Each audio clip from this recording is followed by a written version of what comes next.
What? Still here? Hand it over, that thing, your dark soul.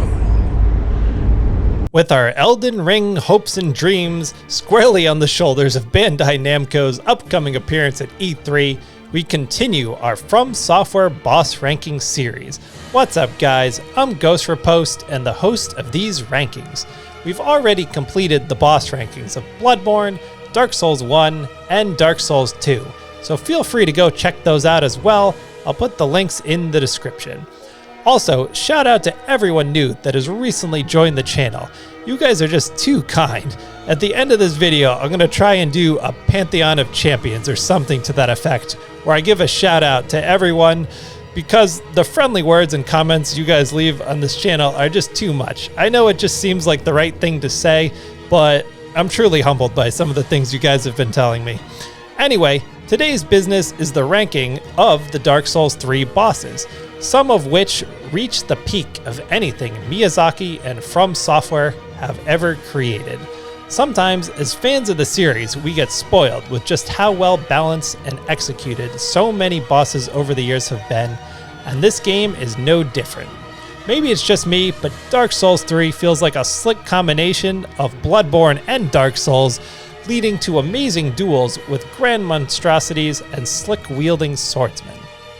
Just a quick reminder, to keep things a little interesting, I rank the bosses based on 5 categories: aesthetic, arena design, soundtrack, lore, and the actual gameplay itself. These totals are added up, giving each boss a total score. It's not a perfect system, but it helps give me a framework to make these lists. Based on the length of my script, this video may be a touch long, but I wanted to give each boss a nice excerpt. Without further ado, let's get to this awesome lineup of phenomenal bosses. Kicking off the list is the Cursed Rotted Greatwood. As great as the bosses in the series are, there are always just going to be a few in each game that aren't everyone's favorite. I mean, I have to be honest, I really don't get this boss. A giant tree with legs or something and giant ball sacks hanging off of it everywhere? I've just gotta believe when you think of being a game dev or a concept artist, this isn't the boss you would dream of creating. The beginning of the fight is pretty cool as the boss blends really well into the scenery and comes out of nowhere. I guess, unless you didn't notice how suspiciously empty the courtyard was and all of these townspeople praying in this direction, you'd never know a boss was here. I mean, I'm just saying that for a friend, obviously not me. I do enjoy the 2-level fight with the arena switch halfway through as you go crashing through the floor of the courtyard. Although I would think if you had the floor break halfway through to change the location, it would have been cool if the environment changed in a way that affected the fight, but it's really just the same, a floor lower. Lore-wise, the Cursed Rotted Greatwood was the classic magical protection tree until the townspeople tried to seal one too many curses in it. As its sole description says, ever since its establishment, all manner of curses have managed to seep into the undead settlement. The worst of them were sealed away inside a spirit tree, but eventually the curses took their toll. This is why the tree takes on its hideous figure. Defeating it does give you access to the transposing kiln to create boss weapons, but other than that, I doubt too many people are going to be upset with me ranking this boss last. It's not that the old Demon King is inherently a terrible boss, it just feels super generic. You fight a watered down version of him with Sigurd as well as earlier in the catacombs. I know it's not literally the same enemy, but he's basically a souped up version of the Demon Fire Sage from Dark Souls 1, who was already a reskin of a reskin, along with the Stray Demon on the bridge above Farron Keep. It's interesting to note that statues of this version of the demon are found in the catacombs. I know they don't all look exactly alike, but they're all more or less the same enemy. However, to give the old Demon King some credit, this does make sense as he is supposed to be the last of a dying race of creatures, which may account for his slow and decrepit ways. According to its soul item, the shriveled old Demon King is now like a clump of burnt ash, but he is the last living witness of the chaos of Izalith. So it does make sense he'd look familiar, but that doesn't mean he isn't a little generic still.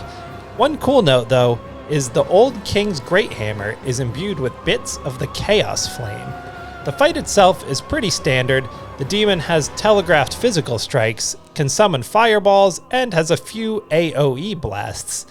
His arena is unique enough, although not aesthetically beautiful, but makes sense for what it is, and the soundtrack does the job, but I would imagine most of you would rank Old Demon King in the lower half of the table. Vort of the Boreal Valley. Following the opening contest with Udex Gundyr, Vort is the first boss you'll come across out in the world after spending a solid amount of time getting used to the game if you're a new player. If I'm being honest, he's a fairly generic boss containing a few physical attacks with his Great Hammer, some icy breath, and a charging attack sequence. Beyond that, it's fairly straightforward to dodge underneath or to the side and hack away. Vort guards the passage to the undead settlement, and interestingly, his soul description reads, Vort served as an outrider knight, never far from the fleeting dancer. Obviously a nod to the dancer of the Boreal Valley, whom most will encounter later in the game. It is thought that he served under Pontiff Sullivan, even receiving Pontiff's left eye, which you can gain by transposing Vort's soul with Ludleth. The eye states, knights who peer into the black orb are lured into battles of death, transformed into frenzied beasts. No wonder the Pontiff only provides these rings to those dispatched to foreign lands. Vort has quite a fast-paced warlike theme, perhaps meant to intimidate newer players into attacking quicker than is necessary. His arena is just a typical rectangular space in a torn-out structure. It's not that Vort is bad, he just doesn't do anything unique, nor is he particularly memorable compared to others. Deacons of the Deep. One of the first things you notice when you enter the arena is the massive coffin in the center of the room, which is actually that of Aldrich, who you'll meet later in the story. The fight draws on past multiple opponent bosses with some changes. FromSoftware has held a few variations on this mechanic in the past, from Shadow of Yharnam, where each of the 3 enemies has a distinct health bar. In Fool's Idol, the idol teleports around the room amongst clones with one distinct health bar, and in the Celestial Emissary, where one boss enemy also hides amongst clones until Phase 2 kicks in, also with one distinct health bar. In the case of Deacons of the Deep, the trigger to deal damage moves from Deacon to Deacon. I think it's a subtle but interesting tweak, which I am interested to see if FromSoftware builds on in future games. This red glow that moves from Deacon to Deacon is actually the soul of Archdeacon Royce, who reveals himself after taking out 5 deacons containing the moving soul. The fight itself is a change of pace in its uniqueness, but probably won't be many players' favorite boss. I'm not the biggest fan of a boss being a collection of standard enemies, but the mechanic is interesting enough for what it's supposed to be. The only way you're likely to die in this battle is by curse. Other than that, have fun enjoying the spectacle of it. This is one of those fights you'll love if you enjoy bosses with a unique mechanic to them, but you'll dislike if you enjoy more action-oriented fights. The church organ and singing choir make perfect sense for what the atmosphere of the fight is supposed to be, along with the previously mentioned design of the arena being chock full of lore linking to Aldrich. Udex Gundyr. The first boss you'll come across in Dark Souls 3, in what originally seems like a rather tame encounter, escalates quickly into what I assume is a terrifying experience if you are new to the series. Once roughly half of Udex Gundyr's health is depleted, what apparently is called the pus of man exudes from his back. According to the official Dark Souls 3 guide, exploding from the bodies of unfortunate undead, this consuming chaos corruption manifests itself as an amorphous black blob, vaguely resembling some horrific beast in silhouette, but with no recognizable shape. As mentioned, the fight starts out fairly tame, perhaps lulling the player into a false sense of security. You can even get in a number of free shots in on Gundyr after removing the coiled sword before he initiates combat.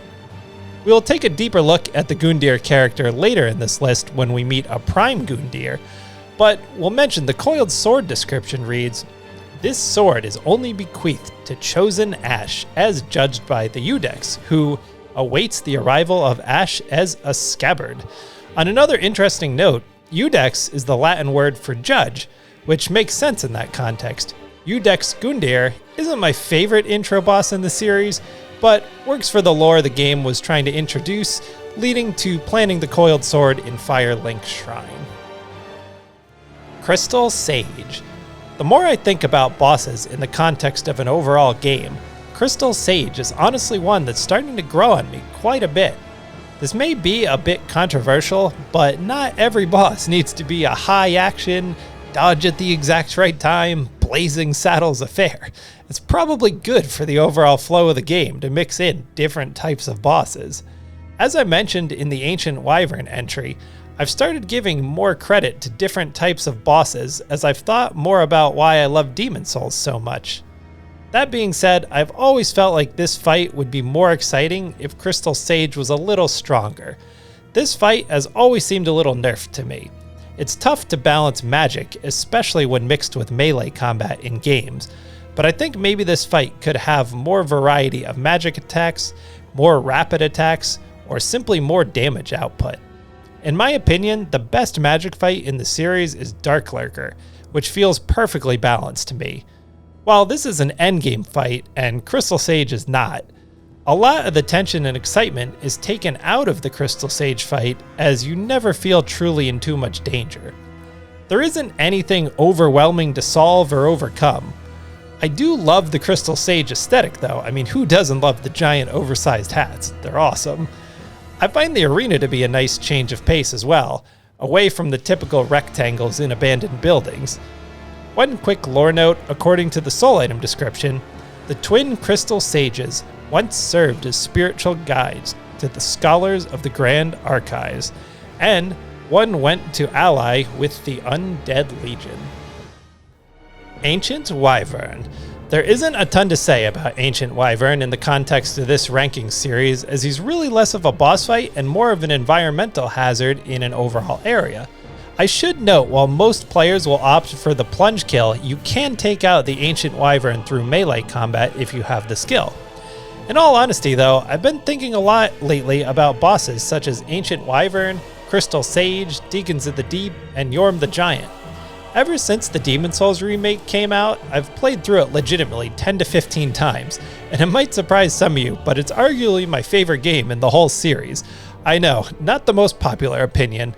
Along those lines though, I was thinking many of the bosses in Demon Souls have characteristics of bosses I would normally rank lower in my rankings, as I tend to rank action-oriented bosses more highly and bosses with different or unique mechanics lower. Anyways, I'm still fully thinking through that, maybe something I'll better understand for myself when I make the Demon Souls boss rankings video. Similar to Deacons of the Deep fight as mentioned, you'll either love this fight if you like a unique mechanic to change up the game, or you'll dislike it if you prefer a traditional action-oriented boss as mentioned. Even though he's ranked fairly low here, I actually quite like this part of the game, as it's always fun to take the plunge, and with Nameless King coming up shortly after, I think it's a good thing to mix in a different type of boss for the sake of pacing the game properly. Every game needs its Ancient Wyverns, Deacons of the Deep, and dare I say, Mikolash?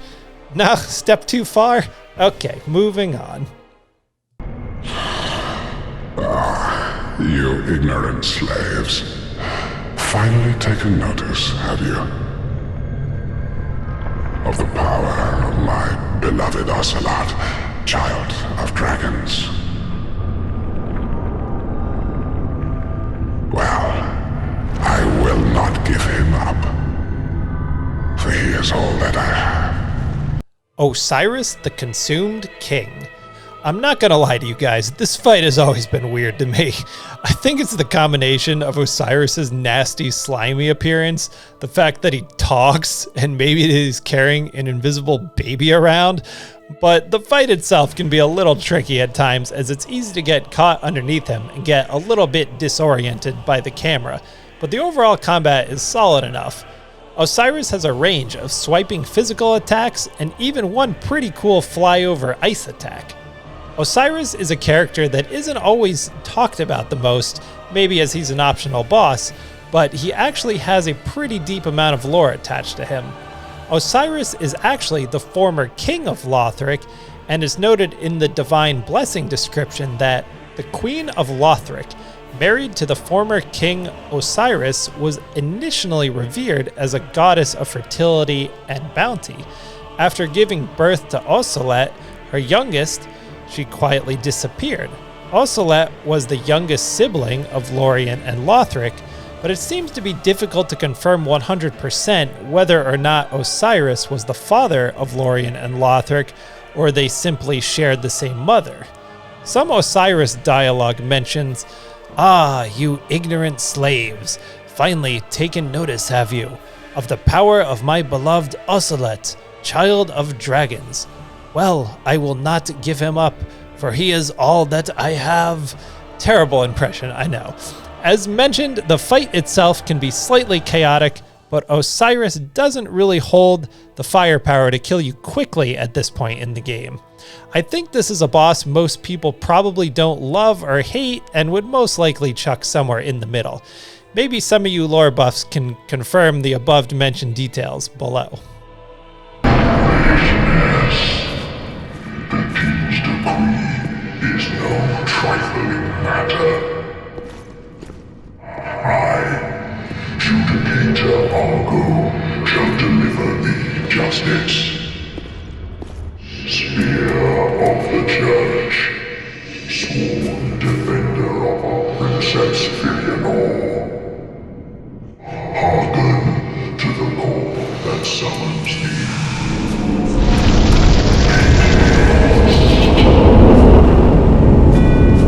Halfflight, Spear of the Church, PvP edition. This fight could really have been two separate entries, one for Halfflight himself and one for the PvP version. I know this is debatable, but I chose to fight the PvP version because that's really why the fight is in the game, where Halfflight himself is more of a stand-in, similar to the old monk fight in Demon's Souls. I fully understand PvP is not for everyone, so if you choose to take this fight offline, I totally get that too. I just didn't want to convolute the list with two separate entries. If you do participate in this fight online, your experience is going to vary wildly depending on what type of player Judicator Argo summons. Speaking of Judicator Argo, this was a clever way to allow time for a human player to be summoned, similar to how the Hallway of Doom is used in the old monk fight.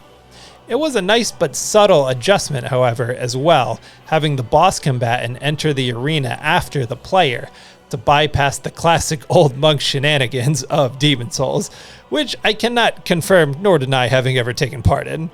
Lore-wise, according to Filianor's spear ornament, the spears of the church watch over the princess's slumber, and this serves as proof of their fulfillment of their duty.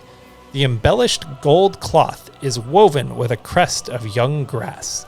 To add in some more context, the antiquated garb the real Halfflight wears states, when a mission visited the Ring City long ago, one of its younger missionaries elected to stay behind. It was he who became the last recorded spear of the church. As far as the combat goes, I'm honestly not the biggest fan of the Church Guardian being included, although I suppose he's there to balance out the fight somewhat, as the summoned player can't heal with Estus. To make some excuses for myself, I kinda sucked here for a while, as I'd mostly been PvPing Demon's Souls at the time I did this playthrough, which has quite different timings and mechanics. Eventually, I did succeed, and yes, did the immature point down, mostly out of frustration of how badly I played in the first half of the fight. Again, your opinion on this fight is going to vary greatly depending on how you feel about PvP. High Lord Vulnera. High Lord Vulnera is certainly one of the most unique bosses in the Souls series, but he most likely isn't for everyone. A lot of people would refer to Vulnera as a puzzle boss, but I think the bright shining gold bracelets contrasted against the dark background and figure give it away pretty quickly. Vulnera definitely has one of the best boss introductions in the series, as you reach upon the chalice on the altar to be transported into an abyss-like atmosphere. As you see the outline of a skeletal hand and item, Vulnera's massive figure comes into frame and you think, holy crap, what the heck am I going to have to do here? Vulnera, similar to many bosses with a catch, is excellent on a first playthrough, but sort of loses his luster in subsequent playthroughs once you know what to expect. As long as you stay in front of him and don't let the abyss consume you, Unlike this, you should be good to go. I've heard speculation before that Vulnera is representative of the Bearer of the Curse, who is the player character of Dark Souls 2, but I have no idea if this is actually true. Maybe someone deep into lore can confirm or deny this. His soul description states, Lord Vulnera of Karthus sentenced countless souls to gruesome deaths, keen to outlive them all. Vulnera's crown states, once upon a time, such things were bequeathed judiciously to each of the rightful lords, until Vulnera brought them to their knees and ground their crowns to dust. Then the crowns became one, and Vulnera, the one high lord. I'm assuming much of the Dark Souls 2 speculation stems from this, perhaps referencing the 3 separate crown DLCs. Either way, we can say one thing, this fight might not be for everyone, but it is certainly unique and raises some interesting lore. Demon Prince. We should note right away that the demons birthed from a common chaos share almost everything between them, even the pride of their prince and his nearly faded flame, so that the last demon standing may rekindle it. As is referenced by the Demon Prince soul description, this can be an extremely difficult fight if you aren't used to combating multiple large opponents at once, especially since there really aren't any barriers as in the Ornstein and Smo fight to separate the two. The demon in pain and demon from below can exist in a state of being ignited or extinguished, which you can tell by if they have their own embered effect to them, where they are more aggressive with a larger array of attacks or less aggressive and recharging. This can be pretty difficult to pick out though in the chaotic action of the fight, and will most likely go unnoticed generally. Whichever demon you take out second gains wings and assumes the role of the Demon Prince. Regardless of which order you take them out in, the new Demon Prince will attack with a seemingly non-stop barrage of fire attacks, including Seething Chaos if the demon from below has assumed Phase 2, or Floating Chaos if the demon in pain has taken on the role. If you enjoy fighting large monstrous type beasts, this fight is almost certainly for you. The soundtrack suits the fight pretty well, and the drop down into the arena to begin the contest is always fun. Not to mention the beasts themselves look pretty badass. Yorm the Giant. I would imagine the ranking of this fight may differ person to person depending on a few factors. If you're a longtime fan of Demon Souls, I would imagine you had a holy shit moment when finding the Storm Ruler on Yorm's throne. I will say the Storm Ruler can be a little tricky to figure out on a first encounter, but once you get the hang of it, what's cooler than wielding the power of the wind to knock down a gigantic figure like Yorm? Being that Yorm is so gargantuan in size, I completely understand FromSoftware's decision to make this a gimmick fight. It would have been extremely difficult to balance a fight between Yorm and the player, given the gargantuan size difference, and have it make any sense. Not with the Storm Ruler, but similar to how in Demon Souls you ground the Tower Knight before blasting the poor guy's helm. Being one of the Lords of Cinder, Yorm marks a certain checkpoint in the game with his soul description reading, Yorm is the descendant of an ancient conqueror, but was asked by the very people once subjugated to lead them, serving as both a weighty blade and a stone-hard shield. You can do this fight with Sigvard of Katarina, an old friend of Yorm, as noted in the pre-fight dialogue, and noted in the Storm Ruler item description. Yorm the Giant once held 2 of these, but gave one to the humans who doubted him, and left the other to a dear friend before facing his fate as a Lord of Cinder. I can't say the arena or soundtrack are the most memorable things in the world, but they get the job done. All in all, as with a few others, if you don't mind the odd gimmick boss, you'll probably enjoy this battle in the profaned capital. Unkindled one. The fire fades and awaits its one last reward.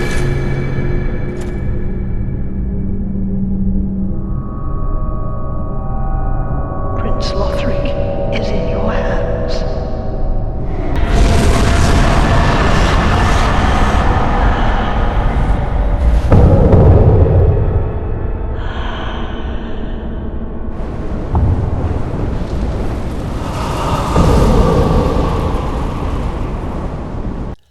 Dancer of the Boreal Valley.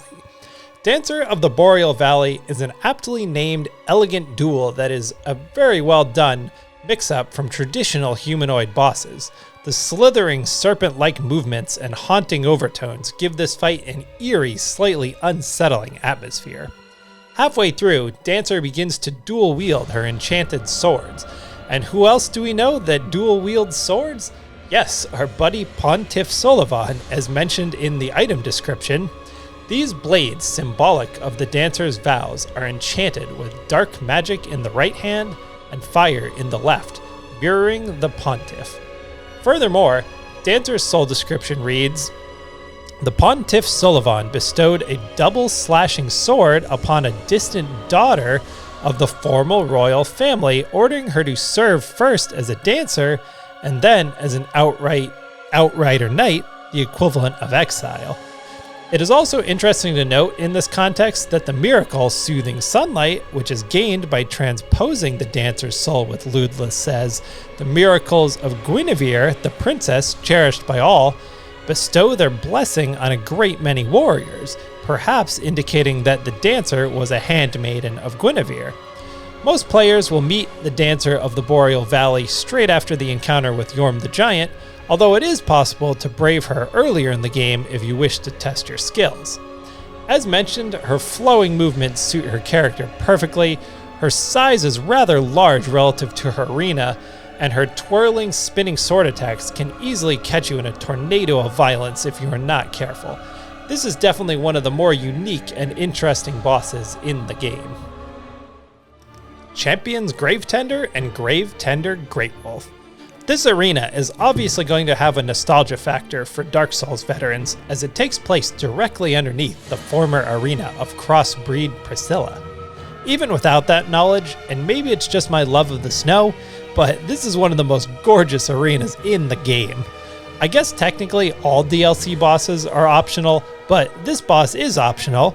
However, defeating the duo does drop the champion's bones, which read, "Long ago, an undead declared a fight to celebrate their undeath, and so to preserve what remained of their souls. So it was that undead matches were born. The merit of an undead is measured in deaths. Could there be a greater gift for such a creature than a fight that has no end? These obviously let you access the arena, undead matches. It should be noted they can also be obtained via completing Lap's questline. Secondly, they drop Valorheart, which reads, "The champion fought on without rest until he lost his mind. In the end, only his page and a lone wolf stayed at his side." As far as the combat itself goes, I've always felt like the smaller wolves at the beginning are fairly unnecessary, similar to a number of FromSoftware fights that tend to throw in something similar to this, such as the Royal Rat Authority in Dark Souls 2. At least these guys don't inflict toxic on you. The combat with the champion's Gravetender is honestly nothing out of the ordinary, and neither is that of the Gravetender Greatwolf. What really helps this boss land so high, along with its lovely arena, is its enthralling, phenomenal soundtrack, which really wouldn't be out of place for any epic encounter in game or cinema. It's honestly that good. What really puts this over the top is the atmosphere, which helps combat that isn't necessarily bad, just not new or noteworthy. Dragon Slayer Armor. Or is it Armor? Just kidding, settle down, settle down. Maybe it's my preference for humanoid bosses, but I actually quite enjoy this battle. While the figure is humanoid, as its name implies, it's actually puppeteered armor. Upon researching this entry, there seems to be mixed debate as to whether the figures controlling the armor from the sky are moonlight butterflies imbued with chaos, or if they are the final stage of the pilgrims gone hollow, as they are named pilgrim butterflies. It follows that the pilgrims of Londor, such as Yoel, all died on their journey to the top of Lothric, as the pilgrim butterflies are doing. The soul description for Dragon Slayer armor reads, "Controlled by the pilgrim butterfly, lost its mast long ago, but still remembers their sporting hunts." Whichever way you want to take it, I think it makes for interesting lore. The combat is actually quite interesting and unique, as Dragon Slayer armor is one of the only, if not the sole boss in the series that protects itself with a massive shield. Not only that, it also uses the shield to throw out devastating attacks as well. Although he seemingly does it for a specific attack, Dragon Slayer armor has to be one of the only bosses that switches between wielding his weapon with one and two hands. One small gripe I do have is the design of the boss could have been more unique at such an important part of the game, rather than a rehash of Ornstein, although I understand why they would have made this choice as well. I really enjoy the arena, as something about bridge fights has always felt grand to me, although the fight may be a little cramped for some. Either way, I understand this boss's inclusion in the game as the warm-up for the Grand Archives. Champion Gundyr. I love this fight. It really feels like a grand sporting contest with a super athlete in what was once a great amphitheater for duels. I really feel like I'm fighting a celebrated gladiator in his prime, free of what he later manifests into in Udek's Gundyr. The story of Gundyr is actually quite sad, as his soul description reads, "Once a champion came late to the festivities and was greeted by a shrine without fire and a bell that would not toll." Further on, the Estus ring, most likely referring to Gundyr, reads, "The ring was entrusted to a certain firekeeper, but in the end she never met her champion, and the ensuing tragic farce became a favorite tale of the masses." And finally, to bring everything full circle, his armor set states, Gundyr, or the Belated Champion, was bested by an unknown warrior. He then became sheathed to a coiled sword in the hopes that someday the first flame would be linked once more. So, as spectacular as his presence and fight is, his lore is actually quite sad. I think sometimes as FromSoftware fans we get spoiled and forget how hard it actually is to balance boss combat, but this battle is pretty spot on. Champion Gundyr's great range, aggressive nature, variety of strikes, and tracking ability can make dodging his attacks quite difficult, but satisfying once you get the hang of it. Aesthetically, he looks really cool, like an athletic champion of his day would look. Add to that the solid soundtrack and arena atmosphere, and you have yourself a top-notch boss fight. Aldrich, Devourer of Gods. Certainly one of the most gruesome bosses in the entire Souls series. Aldrich, Devourer of Gods, sits atop Anor Londo in the Grand Arena, previously occupied by Ornstein and Smo. I assume the majority of longtime Souls players lost their shit upon reaching Anor Londo, although it's quickly realized the palace is in much rougher shape this time around. At first glance, you think you're fighting some future version of Gwyndolin, but when you connect the dots of Aldrich's story from Cathedral of the Deep, along with the literal name, Devourer of Gods, you realize what horrid creature you have stumbled upon, especially when we see the disgusting sludgy worm coming through Gwyndolin's body. According to both Aldrich's Ruby and Aldrich's Sapphire, Aldrich, infamous for his appetite for flesh, apparently had the desire to share with others his joy of imbibing the final shudders of life while luxuriating in his victim's screams. So yeah, nice guy. The soundtrack is obviously a take on Gwyndolin's track from Dark Souls for the obvious reasons mentioned, alongside the sludge-filled arena make for a pretty creepy environment. The fight mechanics are interesting as Aldrich isn't overly aggressive to the player. You have to run to where he is for the most part, but this makes sense in the context of the puppeteered nature of the character. Most of his magic is fairly avoidable unless you get caught in his arrow attack reminiscent of 300, which is actually pretty cool. To fill in some more lore, according to his soul description, when Aldrich ruminated on the fading of the fire, it inspired visions of a coming of age of the deep sea. He knew the path would be arduous, but he had no fear. He would devour the gods himself. A solid entry that I think will hold more or less weight for you depending on how much you played the original Dark Souls. Dark Eater Madeir. I like to try and keep it honest on my channel, so I'll let you guys know. Dark Eater Madeir isn't my favorite boss personally, although I know some of you love him, so I tried to be as unbiased as possible when ranking him. Also, from a game design perspective, it is extremely difficult to design an enemy with balanced combat that has such an extreme size difference relative to the player. Madeir is one of the bosses I'm least confident in besting on the first try on any given playthrough in the entire Souls series. I happen to do so here, but who am I kidding? That's a solid 80% due to using the OP combo of maxed out sharp sellsword twin blades and lightning. As with dragons past in the Souls series, you encounter Madeir, or at least see a flyover earlier in the level, as with Black Dragon Kalameet in Dark Souls 1, and Sin the Slumbering Dragon in Dark Souls 2. Whereas in Dark Souls 1, Hawkeye Go helps you take down Kalameet with an epic display of archery. In Dark Souls 3, you deal damage to Madeir on a bridge until he falls into the depths below. I think FromSoftware probably does this to plant the idea that the dragon is maimed, making it more plausible that a human player could defeat it, or at least as realistic as fighting a dragon can be. In Madeir's case, it's probably to also let the player know that there is another boss for you to find, as his arena below lies in a somewhat hidden location.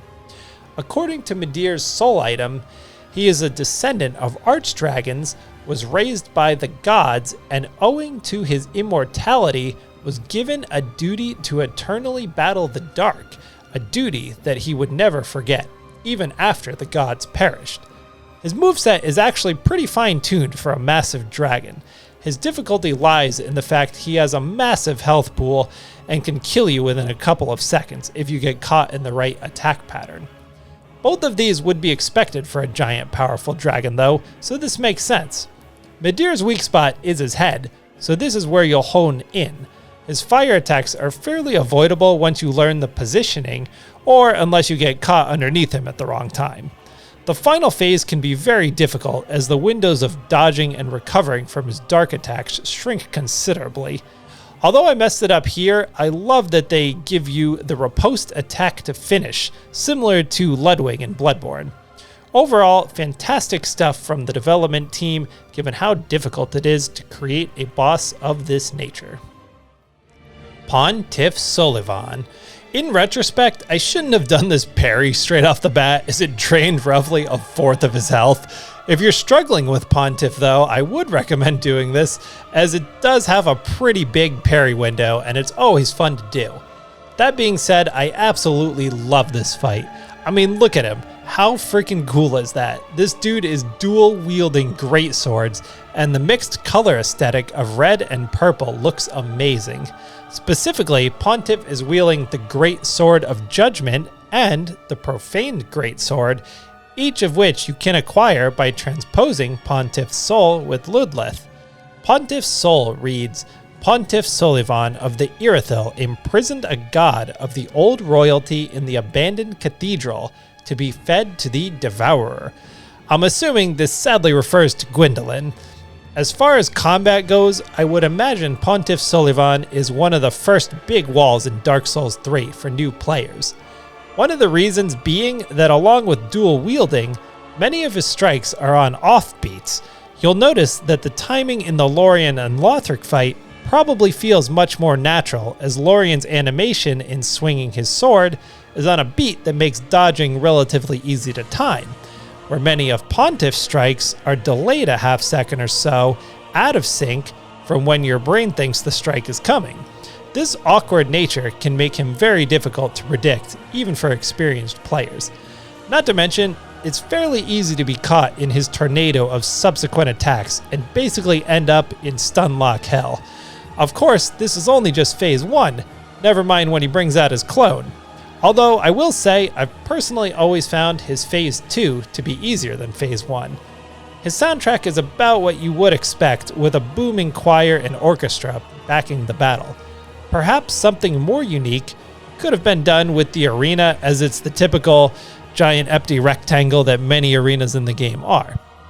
As the Souls series has leaned much heavier into straight action, perhaps the arena was left fairly barren for this reason.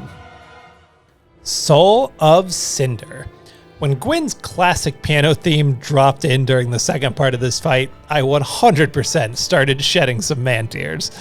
I know some people were hoping for something more grand in scale for the final boss of the base game in the series, but in the context of Dark Souls, I think Soul of Cinder was a perfect finale, especially lore-wise. Soul of Cinder's sole description reads, "Since Lord Gwyn, the first Lord of Cinder, many exalted lords have linked the first flame, and it is their very souls that have manifested themselves as defender of the flame." In addition, in the Japanese version, Soul of Cinder's name is directly translated to Incarnation of Kings. In essence, the Soul of Cinder is an amalgamation of Lord Gwyn and anyone who has linked the first flame since.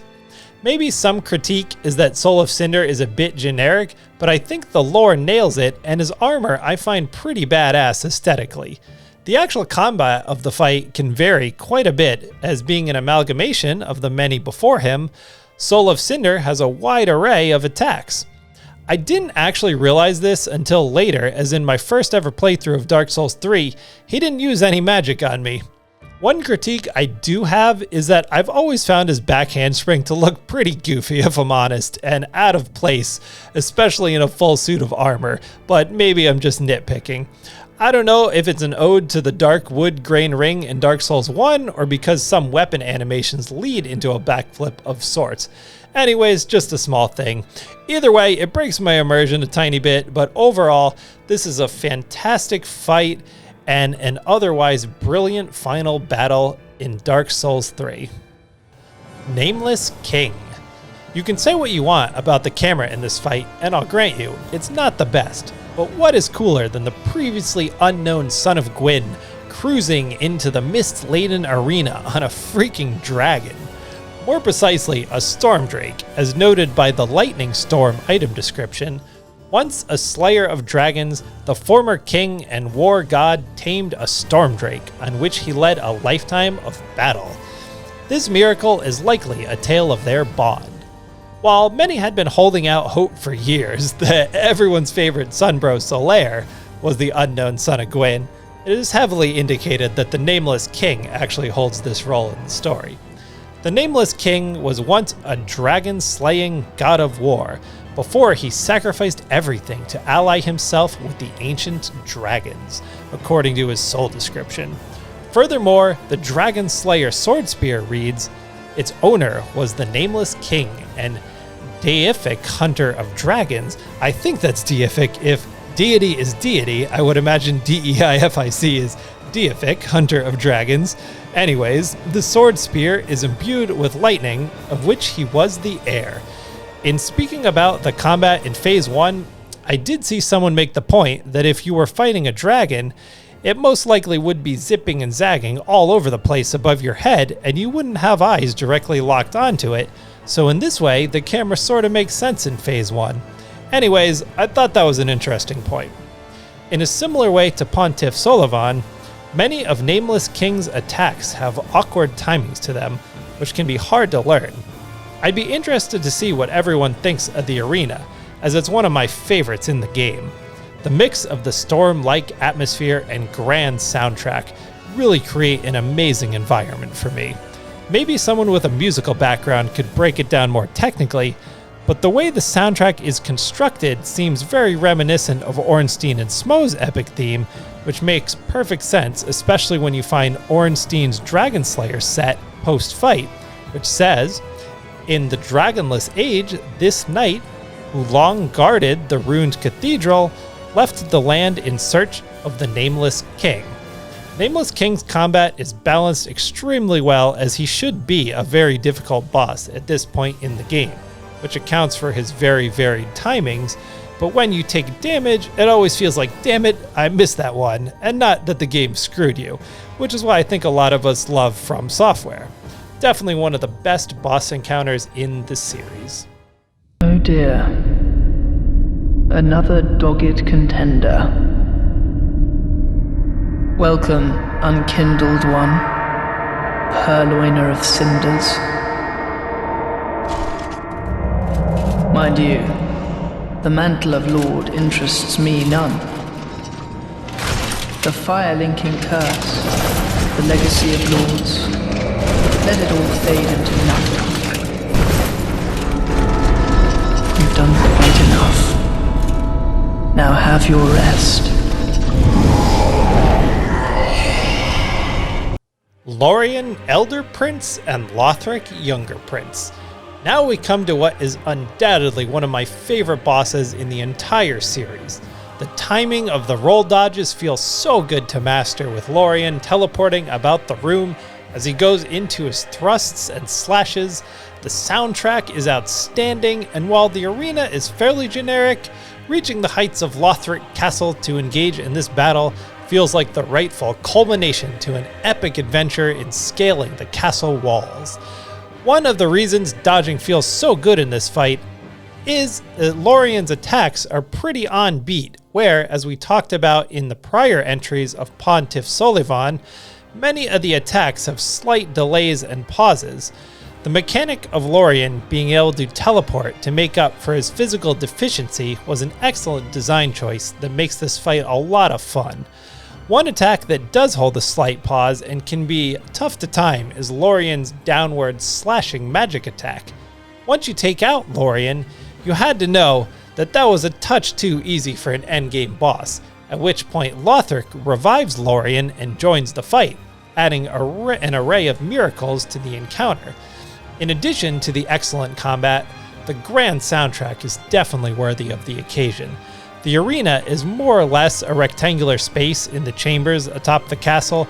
I know I've mentioned a few times, and perhaps it's nitpicking, but it's hard to not feel like some of the arenas could have been a little more creative.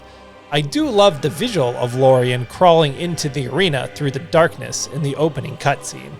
On the lore side of things, their soul description reads, "The two princes rejected their duty to become lords of Cinder and settled down far, far away to watch the fire fade from a distance. A curse makes their souls nearly inseparable."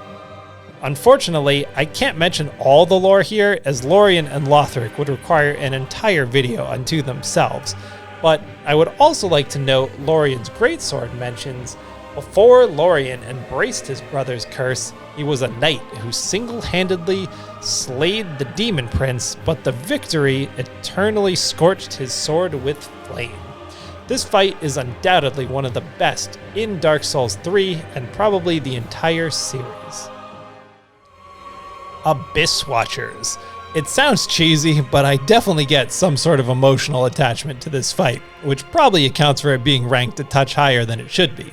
Then again, if a game can produce that emotion, well, that's part of what makes a game or series, really in this case, great.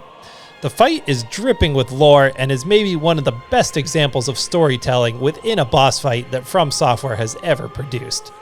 On a first playthrough, I think it takes most people a minute to gather their bearings. First, you are presented with surely one of the most badass opening cutscenes in the series, as the last of the Abysswatchers fight amongst themselves, most likely due to hollowing. As the fight begins, you obviously notice one opponent, but Abysswatchers plural is listed below. Of course, it follows that as additional Abysswatchers join the encounter, ones with red eyes aren't necessarily fighting with you, but are fighting fellow Abysswatchers out of madness from the Abyss. Their soul item, named Soul of the Blood of the Wolf, simply states, "The blood was spread amongst the Abysswatchers, and their souls are one with the soul of the Wolf Blood Master." It's also mentioned in the Wolf Knight's greatsword description that the Wolf Knight was the first Abysswatcher, and his sword is more punishing against creations of the Abyss. Obviously a nod to our old friend, Knight Artorias. On top of the lore that is sure to be appreciated by longtime Dark Souls fans, and the combat that is action-packed and a ton of fun, the soundtrack is one of the best in the series. Not only is it packed with emotional tension, but it suits the madness of the Abyss and the fight perfectly.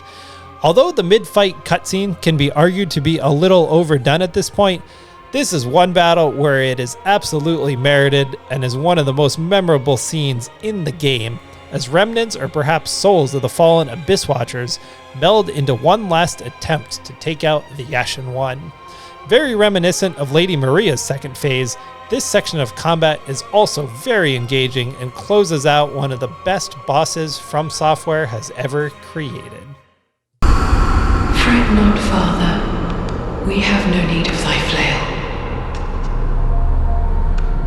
'Tis only the flame quivering at misguided ash. Please avert thine eyes.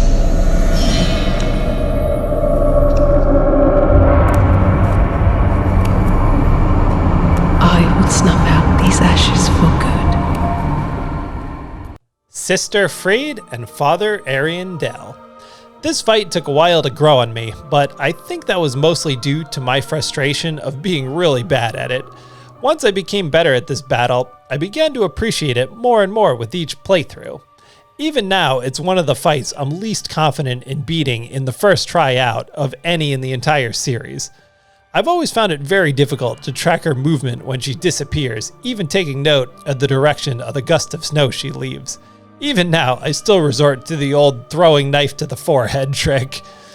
Once you track down her quick in and out movement, Father Aryan Dell rises, ass still attached to his chair, which, I'm not gonna lie to you guys, always was a goofy visual to me and almost takes me out of the moment of the fight. I know he's strapped down to it and I know the lore, but even so.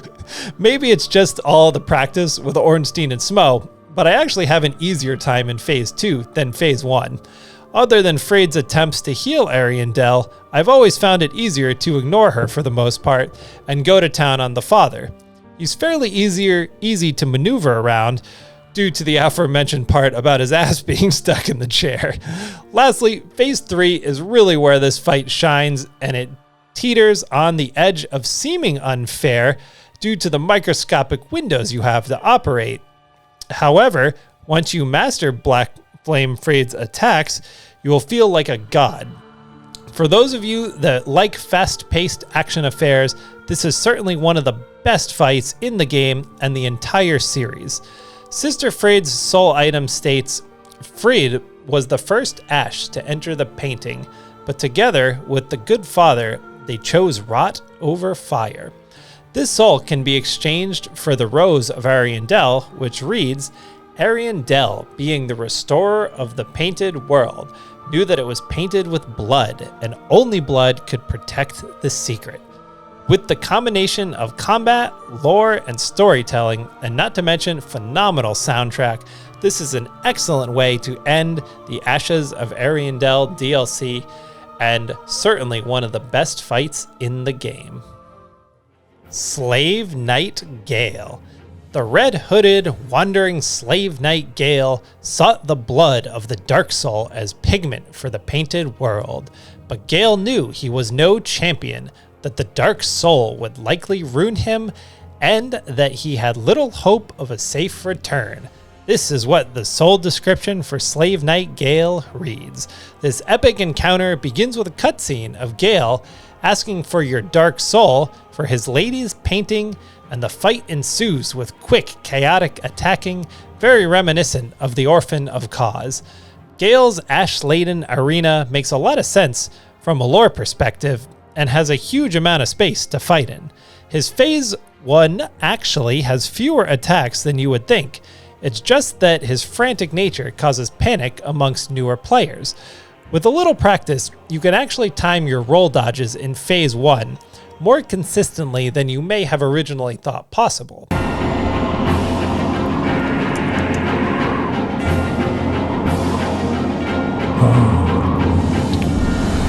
Is this the blood? The blood of the Dark Soul.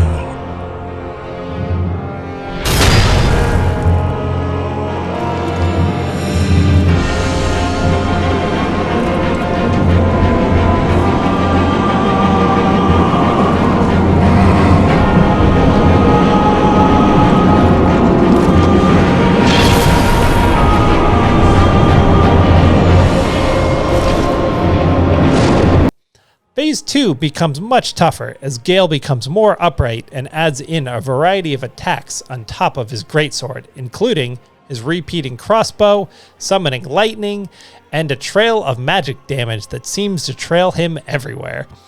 This stage of the fight is completely awesome and well balanced at that. Being perhaps the last fight in the whole series, it should hold a good amount of difficulty. The windows in which you are left to make decisions are extremely narrow, as with the final stage of the Sister Freed fight.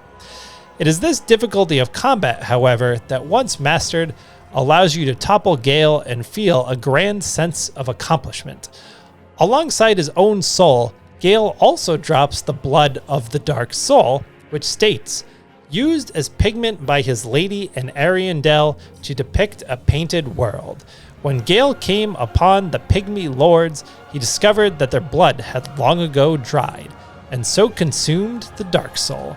This item can be given to the painter, the girl in the attic of the cathedral in the painted world of Aryan Dell. Unaware of Gale's death, she will paint a new world, which will be a cold, dark, and very gentle place. The arena, as mentioned, suits the occasion perfectly, along with the epic soundtrack, pretty cool aesthetic of Gale, especially in Phase 2, and the excellent combat that makes this one of the best fights in the entire series and the best in Dark Souls 3. My thanks, Ashen One. With this will I paint a world. Please tell me thy name. I would name this painting after thee. My thanks. I will paint a world of that name. It will be a cold, dark, and very gentle place. And one day, it will make someone a goodly home. I wonder when Uncle Gale intends his return. I hope the new painting will be to him a gentle home. If you're still here, thank you so much for sticking it out to the end. I know this was a long one, but I really wanted to give a solid overview for each boss, being that they are some of the best in the series. I know I've said it a few times and it just sounds like the right thing to say, but I really am very happy that I seem to be attracting a really cool audience that only leaves positive comments. It's awesome. I know the gap between these videos has been longer than you and I want, but I really am going to try and get either Demon Souls or Sekiro done as soon as possible and get some momentum going here. I'm thinking Demon Souls will probably be next, as I love the game. I mean, along with all Souls games, but I really love Demon Souls, and the playthrough to get the footage should only take a day or so. Lastly, I just wanted to chuck up a list of names just as a thank you to everyone that has commented something nice or subscribed lately. If I missed you guys here, I'm sorry. I tried to look through everything. Let me know down below and I'll mention you the next time. Have an awesome week, guys. See you soon. Peace. Alright, here we go. Uzumaki, Mad Pete, Robin Frint, Mateo Prioto, Inigo, Luna Royal Games, Color Red, or Color Red, I don't know. Dark Wraith Attila, Daniel Kadiri, Horror Junkie, R.I. Star, Whiskball, Na, Ben Wills, Juve, I don't know. Jacob Morawski, Robert Lukacs, sorry if I'm screwing these up. Tosi has swag, don't know what that means. Water, thank you Water for stopping by. Kobe, Jack Packer, Captain Cows, Jay, Dub Luffy, Mundane Hatred, Matthew Nyagard, Sekmet Morgan, Noni Baloney, Josh Williams, Max Mansbridge, Dice Roanoke, Kirodo, Wa Men Respecter, 29, what does this say? 29, Henry Cross, Cameron Clayton, Evil Joshy, Big Buy Boss, Actual Shrek. Oh, the actual Shrek. Nice, dude.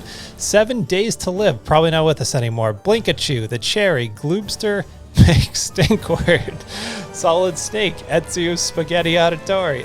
It's a little offensive. Bizarre Ozad, Hemke Deckers. Probably massively screwing up a lot of these. Next page. Let's see what else do we got here. Good. I'm probably mentioning some of these multiple times.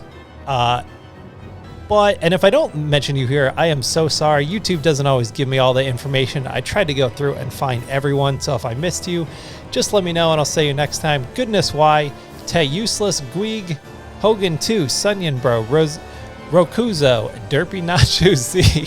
Some of these are cracking me up. Mark Black Peterson, Abysswatcher, SB, Islam, Sneaky, Jack Shaw, The Wanderer, Matthew King, 40-year-old gamer, Stan,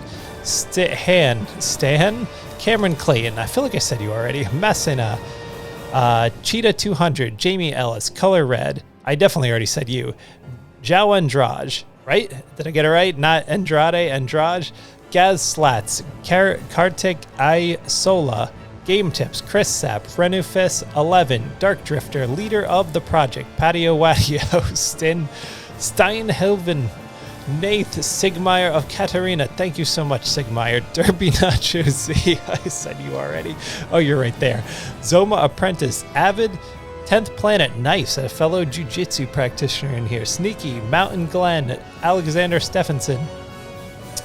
Sorry, dude, I am going to screw this up. Dehan, Nashri Prasad, Blackhawk 3652, Max Mansbridge. I feel like I said you too. Sekhmet Morgan. I'm pretty sure I said you too. I must have seen you guys in multiple videos. Goodness why. Jordy, Kunal Jufrey, Ethan, Tiernan Spratt, Top Nep, Hemke Deckers. I 100% said your name. Casper Day Juice, The Dope Sandwich, Harmon, Nahar, Woven Owl, Mauser C96, Beaver Panda, Dylan Cowan, Danny Bruce, Vinny the Lost, Lex, TTV, Bucket, Best, Rando, Ryan Ball. Some of these are originals that are from my my Bloodborne playthrough. Andrew O'Bannon, Fitch TV. Thank you so much, guys. If I missed your name, I am so sorry. It's just that sometimes it's hard to find all the information on YouTube. I tried to go through and find as many names as I could that had either subscribed or left a nice comment on one of the videos. If I missed you, please let me know and I'll mention you next time. Have an awesome day, guys. I hope you enjoyed the video. Peace. Farewell, good hunter. May you find your worth in the waking world.